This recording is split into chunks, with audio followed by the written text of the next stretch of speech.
Hey guys, Trudy here from It's a True Story. And today I have a very special guest, Mare. She's my sister-in-law from another mister-in-law.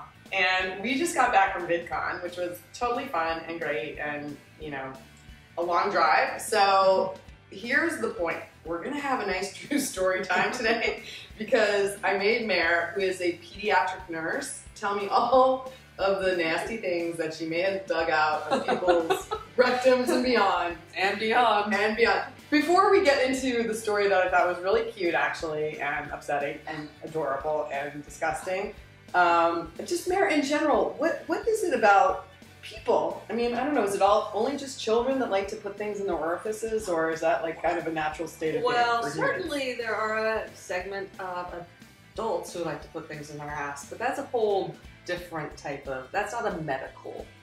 Necessarily. Although my friend who's a doctor. It can become a medical emergency. It can be a medical emergency. But it's usually for a different outcome. Right. Than for kids. Right. Kids are just curious. Yeah, so that's the motivation, right? Curiosity. Usually curiosity. Yeah. But before we get into the actual story, what are some of the things you sort of commonly see that kids will ingest that you're like, not such a great idea? Okay, pretty common is batteries, especially the little round ones in toys. Kids also swallow a lot of coins. Right. Which, as we talked about yesterday, money is the dirtiest thing on the planet, so... Yeah. Mare has a story that we will not share here of things that have been fished out of adult people. Other orifices. Other orifices. So, you know what, when you touch money, wash your hands. Wash your hands. Yeah. Barbie shoes, a lot of Barbie shoes. Barbie shoes. I feel like I probably ate a bunch of Barbie shoes as a kid. Because I didn't love Barbie, so I probably, like, aside from like cutting off her hair, I'm sure I was like, hey, this food looks kind of tasty. Right.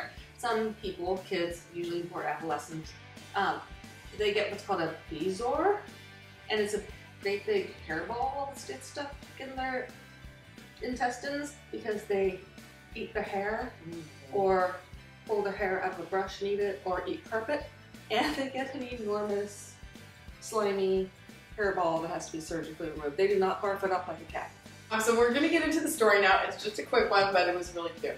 Okay, so years ago, one of the cutest patients I had was a 10-year-old, and she put an entire life-size, not a mini one, but a big old glow stick up her butt, but intended to have it like hanging out a little bit so she could take it out afterwards. She wanted to know if, at night, if she turned off all the lights, if she could make her farts glow.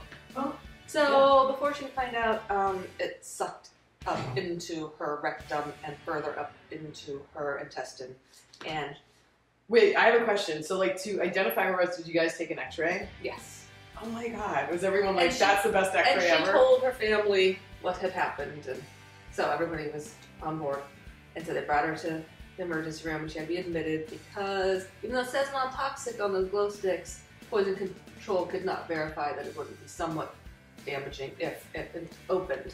Yeah. You know, she like bent over or something, you know, I don't know. Oh, God. You know, like, I mean, like, it would be kind of cool to have like this glow-in-the-dark poster kind of effect on your internal organs. Right?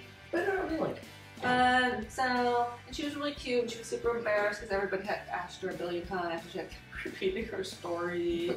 And everybody kept like looking at her poop and looking at her butt. So it was kind of embarrassing. Yeah. And eventually we gave her a ton of laxatives.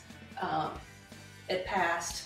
And then once it did, we had to look at the glue stick to make sure that it had not opened, so that we didn't have to treat her. Did you personally inspect the glue stick? I have seen the glow stick post evacuation. Yes. So, and it was no longer even glowing. That's a bummer. They don't glow. Because I feel like glow long enough. that would be amazing. That would be a good end. After it all, that would be a good end. That it was like still glowing, and then she used it at like a Halloween parade or something. We did ask if she farted while it was in her at all. I'd asked her actually, just because I'm weird like that, I want to know. And she said yes, and there was no glow. So the whole thing wasn't that big of a deal. All right. First didn't glow. No. Had to go to the hospital. Yeah. And be super embarrassed. So I guess moral of the story is don't put a glow stick in your butt. Don't put anything in your butt. Yeah, don't put anything in your butt. Toy cars, nothing. Yeah.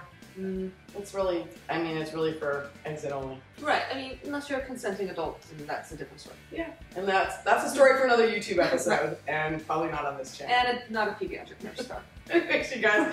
That's a true story. It was true story time. If you like what we're doing here, and please hit that like button, subscribe. Let me know in the comments what you want me to do so you don't have to. Talking to a pediatric nurse about putting things in your butt. I mean, that's a conversation I actually think you should have if you can, because it's really fun. And that's it. I want to thank Mare, and I want to thank you guys for watching. Thanks, John. Bye, everybody. Bye. Bye.